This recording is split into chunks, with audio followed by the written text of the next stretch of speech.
শিক্ষা অফিসার যারা থাকেন তারা কিন্তু basically they are not really involve in any teaching profession. নিজেরা তাদের পকেট ভর্তি করছে অথবা নিজেদেরকে করাপ্টেড করছে, কোনো না কোনোভাবে যোগসাজশে যুক্ত হচ্ছে।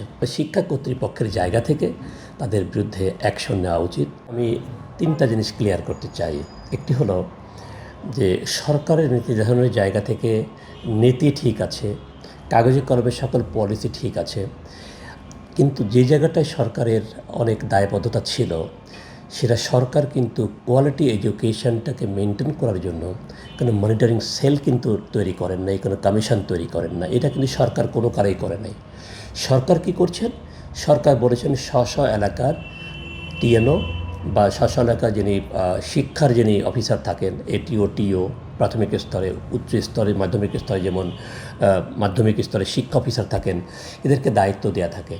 কিন্তু অতি সত্য কথা হলো এই শিক্ষা অফিসার যারা থাকেন তারা কিন্তু basically they are not really involve in any teaching profession.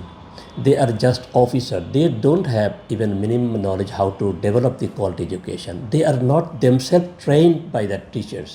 So একটা ল্যাকিং শেখানো হয়েছে। তাহলে how can they ensure the quality education? এটা পারছে না।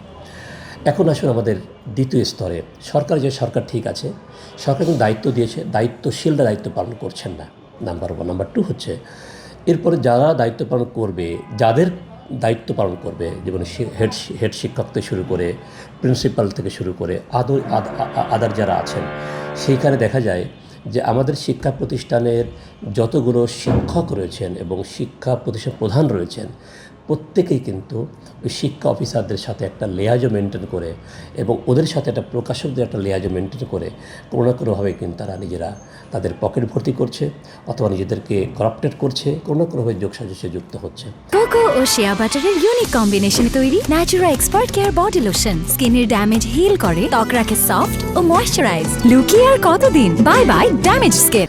সেক্ষেত্রে আমি ডেফিনেটলি মনে করি না, শুধুমাত্র আমি রিয়েলি যেটা বলতে চাই আইনের ভাষায়, যদি কোনো শিক্ষকের যেখানে আইন রয়েছে, বিধান রয়েছে, গাইড বই ফলো করা যাবে না, গাইড বই চালানো যাবে না, সেখানে একজন শিক্ষা প্রতিষ্ঠানের প্রধান কিভাবে তার শেল্ফে ওই রিজেক্টেড বা অননুমোদিত বইগুলো কীভাবে রাখে? সেখানে আমি মনে করি এই মনিটরিং সেল থেকে শিক্ষা কর্তৃপক্ষের জায়গা থেকে তাদের বিরুদ্ধে অ্যাকশন নেওয়া উচিত এবং অবশ্যই কার্যকরী পদক্ষেপ নেওয়া উচিত। আমার বিশ্বাস নয়, আপনি জানবেন যে এর জন্য কিন্তু জরিমানার ব্যবস্থা আছে, ইভেন বেসিক ক্রাইমের জায়গায় কিন্তু পানিশমেন্ট ব্যবস্থা রয়েছে।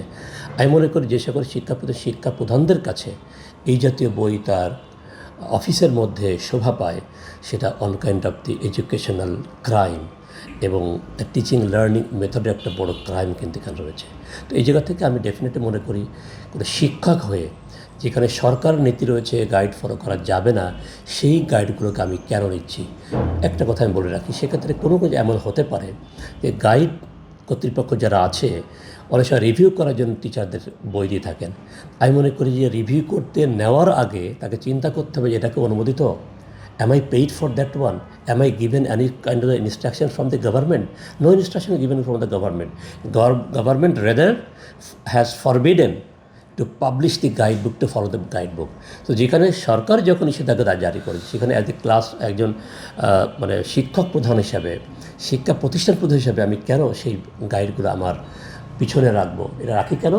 রাখে এই কারণে, যখন প্রকাশক আসবেন তখন দেখবেন যে স্যারের পিছনে আমার কোম্পানির বই রয়েছে, মাশাআল্লাহ অনেক কাজ হচ্ছে, দেখা যাচ্ছে খাম ধরিয়ে দিচ্ছে বা কোনো গিফট হ্যাম্পার দিচ্ছে। এটা একটা অন কাইন্ড অফ করাপশন, যেটা আমি প্রথমে বলেছি যে শিক্ষকদের মধ্যে যতক্ষণ পর্যন্ত অর্থ লিপ্সা দূর না হবে ততক্ষণ পর্যন্ত শিক্ষকরা এই কাজ করেই যাবে। এই ক্ষেত্রে সরকারের অনেক ব্যবস্থা নেওয়ার সুযোগ রয়েছে।